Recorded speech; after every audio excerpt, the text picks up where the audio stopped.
And so we begin with breaking news this hour. The United States has carried out a second straight day of strikes on Iran. It says are in response to an Iranian attack on a commercial shipping vessel. This is the worst escalation since the two sides signed a memorandum of understanding more than a week ago to end the war. Iranian state media is reporting several blasts were heard in Sirik.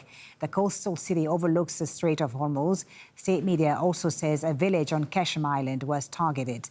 In a statement, U.S. Central Command says forces conducted additional strikes against multiple targets in Iran June 27th at the commander-in-chief's direction. After yesterday's U.S. strikes in response to the Iranian attack on MV Ever Lovely, Iran was given a chance to honor the ceasefire agreement, but it elected not to do so when its forces launched a one-way drone that hit MT Kiku this morning at 4:30 a.m. Eastern Time.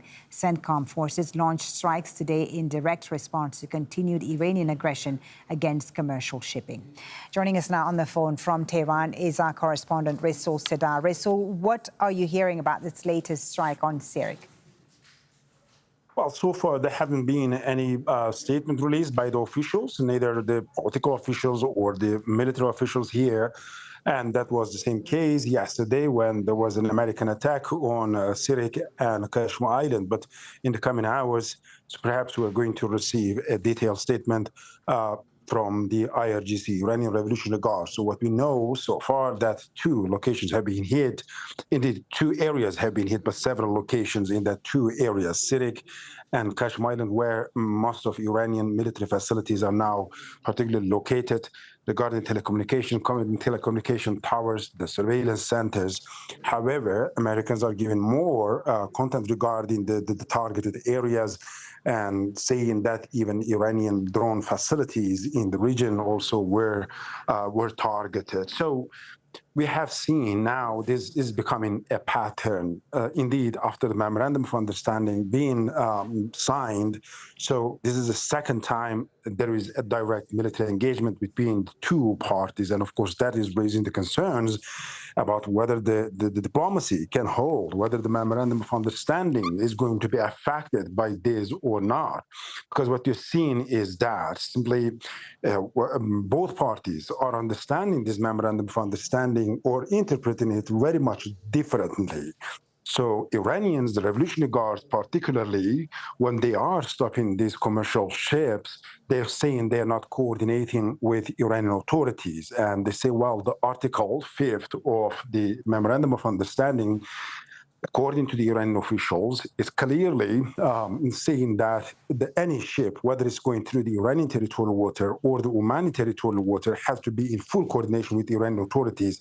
Without clearance from the Iranian authorities, they are not allowed to pass. But that is not understanding of Americans. Americans saying, well, if it is going through the Omani territorial waters, they do not need to coordinate with the Iranian authorities. And then, so this kind of attacks now are being interpreted by the Foreign Ministry of Iran as a violation of the Article 1, the first clause of the Memorandum of Understanding, which is about cessation of hostilities permanently at all fronts. So now, since yesterday, twice, we've seen there have been attacks on some Iranian military facilities in Sirik and Kashmir Island. And yesterday, the Foreign Minister of Iran released a statement clearly accusing the USA of violating the first article of the Memorandum of Understanding. So here, that is the pattern. For Americans, keeping the Strait of Hormuz open is quite important for the stability of the global economy. But for Iran, the Strait of Hormuz being under Iranian control is the ultimate deterrence and the biggest leverage, and Iranians saying they are ready to fight to preserve this new reality or to preserve Iran's control over the Strait of Hormuz. Otherwise, they believe on the negotiation table, they will be losing their biggest leverage if they do not preserve this new reality. A very tense situation, no doubt, around the Strait of Hormuz. Thank you, Rasul, for bringing us the latest there from Tehran. We'll, of course, check in with you when more details emerge there from Iran. In the meantime, let's speak to Harlan Ullman, who's the chairman of the Kiloen Group, a strategic advisory firm, and also a retired senior naval officer. Thank you so much for being back with us, Mr. Ullman. So Iran, the CENTCOM statement says that Iran was given a chance to honor the ceasefire agreement, but chose not to do so, and that's why U.S. forces have conducted these additional strikes. What do you make of that? And what are the U.S. military's calculations right now? Do you still think that they want to avoid escalation? I think what will be the determinant is what happens on Monday with oil prices. My guess is that oil prices are going to rocket upwards because everybody is going to bet that both the agreement in Lebanon and the agreement in the Persian Gulf with Iran, both are not going to be working. And I think if oil prices do go up, and remember, 4th of July is next week, America will be celebrating its 250th birthday with gasoline prices rising. I think that might force President Trump to continue to negotiate, hoping that some agreement can be reached. But you're right, the agreements are very, very fragile, and this tit for tat could get out of hand. There could be a June 1914 explosion that took place in Sarajevo with an assassination, in this case, some kind of incident. And while not sparking a world war, it could spark a regional war. The situation is grim, but my guess is that if oil prices go up, as I suspect they will, that will be a moderating influence. And I think the United States will consider that rising oil prices are not good and will probably continue the negotiations. But right now, who knows? Who looks more in control of the escalation ladder right now? Iran. They control the strait, and they are making full use of it. And at this stage, that is one of the great strategic levers that they have. The other one is the ability to attack their neighbors in the Gulf, going after energy and desalination infrastructure, which could be catastrophic. And unfortunately, the only thing the United States can do is retaliate. And there are so many targets that we can hit until we run out of targets and we draw down our weapons even further. I think, as everybody knows, as the press has reported, we're firing multi-million-dollar weapons against relatively inexpensive targets. And that cost exchange ratio over time is going to run into the billions and billions of dollars. Right now, the administration believes that it needs an $80 billion supplemental request from Congress to fund the operation. That's an awful lot of money.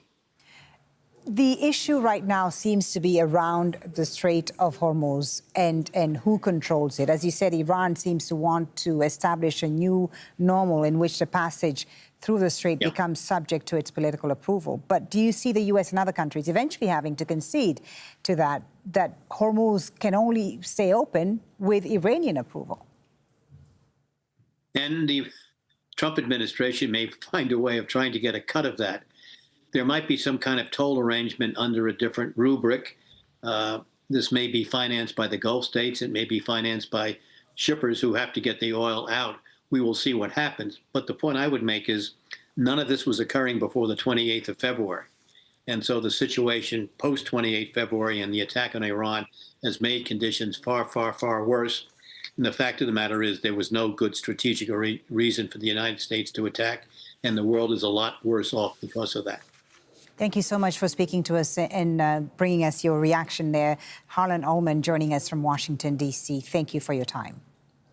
Well, joining me here in the studio now is Hassan Ahmadian, who's an associate professor at the University of Tehran. Professor Ahmadian, thank you so much for being with us on Al Jazeera. So the U.S. Central Command confirming they've conducted new strikes on Sirik in southern Iran near the Strait of Hormuz. What do you make, first of all, of these latest strikes and the escalation we've seen in the last 48 hours? Does this signal a breakdown already? Well, I think we're up for escalation because obviously the Iranians will retaliate. The United States, it seems that it doesn't want to observe the MOU that it signed just days ago, because the MOU, Article 5, clearly says that Iran will make the arrangements for the safe passage of commercial ships. It gives Iran the ability to basically make the arrangements. And now the United States wants different arrangements in place as opposed to the MOU that it itself signed. After 60 days, Iran and Oman will make the arrangements as per the MOU. So what we see is the United States trying to find its way out of this memorandum of understanding while obliging Iran to its end of the terms of this memorandum of understanding. They did this also in Lebanon, going, jumping over the deal by signing a new deal. We're seeing competing narratives and competing understandings of what the MOU entails because, on the one hand, both sides cite different articles. The US will say Article 1, and then the Iranian will say Article 5 on the Straits of Hormuz. But how do we resolve that dispute? I think... If already there's no agreement on the articles and what should come first and so on, how can we move on then to the next phase of negotiations? No, it's to a large extent clear. See, in Article 13, cites 5 articles that need to be implemented for the two countries to move to the second phase.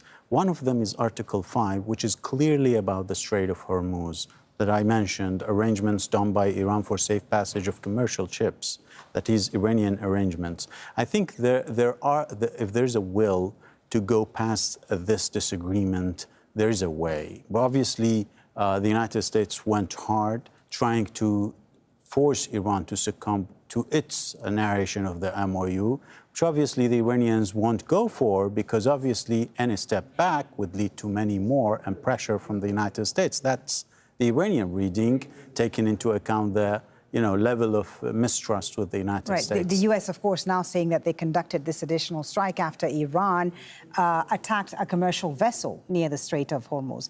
Is Tehran going to be continuing doing this, attacking vessels that go through the strait until there's an agreement? I mean, until it decides clearly what happens with transiting through the strait? What would it take for the attacks to stop, basically? I think the Iranians will not let go of this because obviously they want only commercial ships, according to the MOU, to pass through the strait. So any ship that doesn't coordinate might be a military one, might carry military stuff. The Iranians do not want this.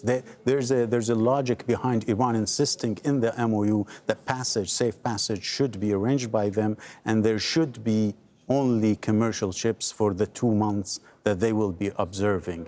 So I don't see the Iranians, stopping. Mm-hmm. I see them actually escalating if the United States is to continue to escalate. But there has been somewhat, Professor, a division of the messaging between what we're hearing from the IRGC and what we're hearing from the political leadership. It would almost seem like there are two different narratives emerging internally. How would you explain this? I don't think there is a different narrative or different ways of dealing with this. You see, the IRGC, the Iranian Persian Gulf Strait Authority, that was enacted by the Iranian Parliament and ratified by the Supreme National Security Council, the highest authority in Tehran, gave the IRGC basically the job to implement its authority. And it is now tasked with observing Article 5 of the MOU that is about the Strait of Hormuz. And so there is no really, differences there. But looking from abroad, you might see that the IRGC is doing this. The IRGC does not have the authority absent the Supreme National Security Council, which tasked it with this. Okay, so finally, just briefly, what is it going to take for the MOU now to be implemented and respected by both sides? From the Iranian perspective, what needs to happen right now for this agreement to hold? I mean, it's clear. 5 articles need to be implemented, including the Strait of Hormuz, according to Article 5, Lebanon, southern Lebanon, the release of Iranian funds, and the blockade that seems to have already happened, and there is also the sanctions on Iran oil infrastructure and oil exports. These 5 articles are the prerequisite, as per the MOU itself, Article 13, for the two parties to go beyond to the second phase. I think the Iranians will stop now any deliberations with the United States on the second phase, and they will retaliate, hoping that the United States does not go further in its policy of bringing it down without announcing it. So if it is to come down, the Iranians want it in the wide open, happening in the wide open, and for the people to see and the world to see that it wasn't Iran. The United States violated it. Thank you so much, Professor Ahmadian, for joining us and bringing us the perspective from Iran. Thank you so much.